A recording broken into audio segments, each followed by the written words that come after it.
mic, I got control. So pay attention, please. Thank you. You know, as a poet, it's hard not to write about love.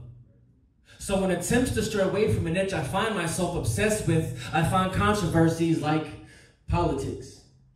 How facades win votes. How lies win the sides of people's minds. How promises sound promising and plots are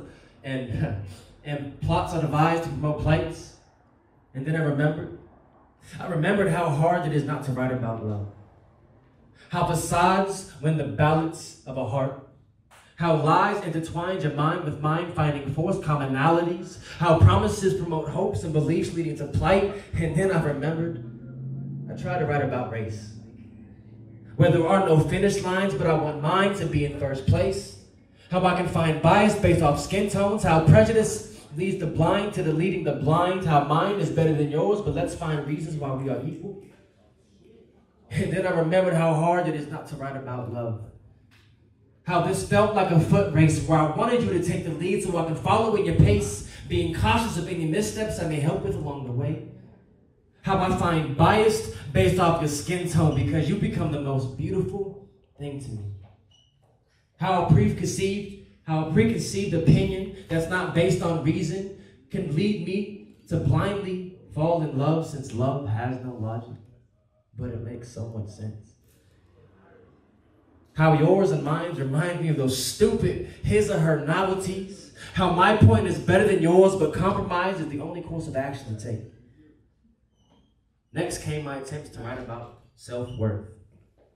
How I find answers to questions about me I never had in a book written by someone else's truths, trying to find how it's true for me too. How I learned how to meditate to focus my cheese, my chakras, life force to a single breath. How a single breath is all that's needed to admit a truth about me. How placing value on myself is a contradiction because you can't put a price on life, but it's easy to price match my worth with someone else's. How I find strength in myself. How I love myself. How I love myself. How I love myself. How love is important. How love is everywhere. How love is in everything. How if love was God, I would find it easy to worship this deity since it's easy to see what a broken heart feels like.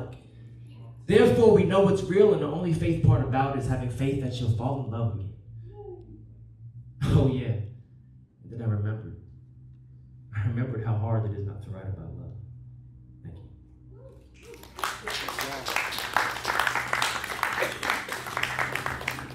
All right, I might got one or two more for you. My neck and it's choking where I need to breathe, but it's choking too tight, but I guess it's scared some sense into me. Like why slit a wrist to suffocate on my energy when my energy is grabbing where I need to squeeze? With steel to the temple threatening to end me. Tears were down my cheek, I'm asking, is this where I need to be? But what brought me to this? What brought me to my knees? Looking back at it all, I'm glad I kept a diary. It's all the bad shit and it felt so inspiring. I'm scared, Lord. Please come and help me. I'm not liking this deck of cards that the devil's dealt me. He's constantly reminding me of why I need to end it now. It's like I'm a black sheep kept the stairs in a vicious crowd. You know, it's all so scary when they're struggling to breathe. And here I am. I thought I could end it with ease, but God rocked my boat. He said, you've been tested, freeze. He said, everything you pray for, you eventually receive.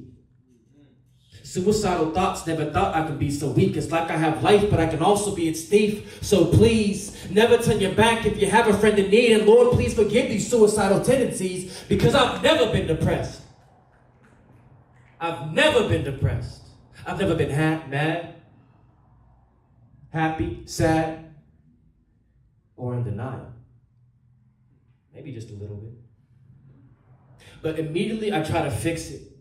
So I wrote a letter to myself to address it. Subject, depression, body. Dear self, how was your day today? I know you had a rough day, but it's okay because tomorrow very well may be great. I remember how you felt when you felt that way. Believe me, I was there. But let me remind you that I'm here to hold you dear, like the prefix to this letter. Dear self, you are dear to me. And I want to guarantee that you will keep on fighting. You will keep on smiling. Piling yourself with countless achievements. Now I know tomorrow may promise to bring anxiety, but let's make sure we make that as temporary as a Cracker-Jack box tattoo. Although we know it's promised to be long-lasting, just know it's not permanent. And permit me to say that I got your back. Yeah, I got your back. I got your back like your favorite JanSport backpack in the 7th grade. I got your back like a shell that prevents backache from falling back on your back when you're backed up too late, got hit by something stray, and you're now in pain, dear me. You will make a million mistakes, but never once will they a bad thing. See, if you keep doing them the same way, I call that missed opportunity, but each time you mistake that for something good. Replacing the ill-fitted phrase, I won't ever try that again. So you have this ability to change mistake to great, so why linger?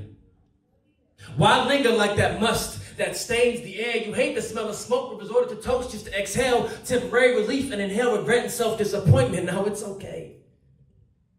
It's okay to be disappointed in yourself. It's just another way of recognizing yourself. That once dark figure grows clarity as you gain the courage to grow nearer and nearer, then you're near her, the lady fate. Caught in her gaze, fixed in her presence, she didn't dare misbehave. She feeds you hope, promise, purpose, and promise for another day, dear he. He told himself to check his pronouns because his actions are the results of no one else but me. Me, a name given to self, who finally found it okay to be selfish, who gave me meaning and answered the question that stayed incessantly. And the question is, well, who is he? And the answer is I am him. Proud, brave, and thankful to be alive today. Him who has a profound ability to bless pessimistic with pleasantry. Him, he is me, and I thank God for all of me. So dear selves, dear you, dear us, how was your day today? Thank you for asking. I'm doing better now. Sincerely a pronoun. Thank you.